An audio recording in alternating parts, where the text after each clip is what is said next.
In this section, we are talking about where the limit does not exist. So on the first side, we talked about all the ways to find limits when they do exist, but sometimes we're going to run into situations where we just can't find a limit.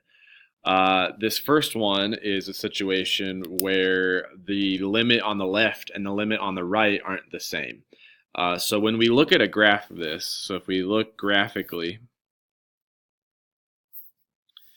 and we could also do this with a table and look at what the values do. But graphically, on the left side, when you plug in negative numbers, they all go towards or all equal -1. And then on the right side, when you plug in positive numbers, they all equal +1.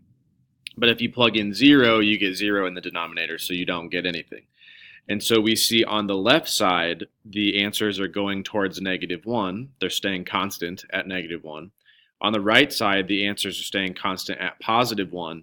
So I'd say my left-hand limit is -1, my right-hand limit is +1, and since they do not equal the same value on both sides, then the limit does not exist.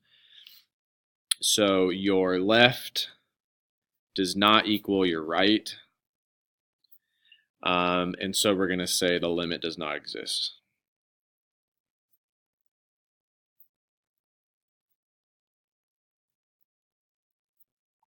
It has to be the same number from both sides. So that's a case for example 5. Example 6, we've got another situation where the limit is going towards infinity. So it's not going towards one number. If, again, we look at a graph of this function, and we're going towards 0, so we're looking here on the y-axis.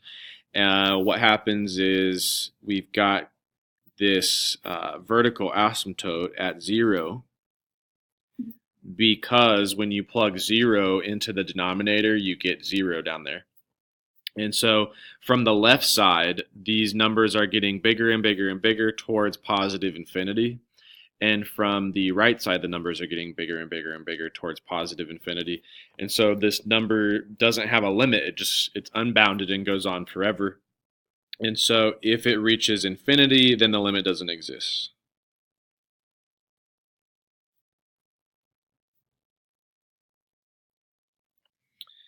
And the other situation is when it oscillates.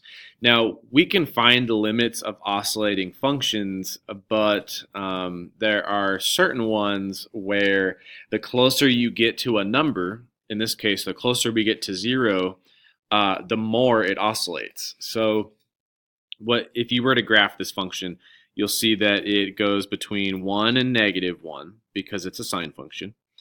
But as we get close to 0, it starts oscillating faster and faster and faster. And it does something like that. So graph it, see what it does. But it gets really crazy at 0, and we really don't know what number it gets closer to. I've also tried this with a table. And so I picked radian values that got bigger or got smaller and smaller and smaller towards the number 0. And every time I took a step smaller, it oscillated to a different number. So normally when we look at a table, the numbers are all tending towards the same value. But here it's just bouncing back and forth between 1 and -1, 1, -1, 1, -1. So we don't know what's going to happen at 0.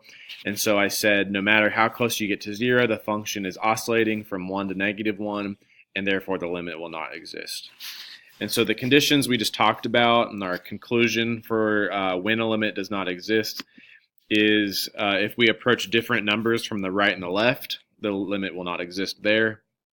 If the function increases or decreases without bound, that means if it goes to infinity at that x value, then the limit doesn't exist.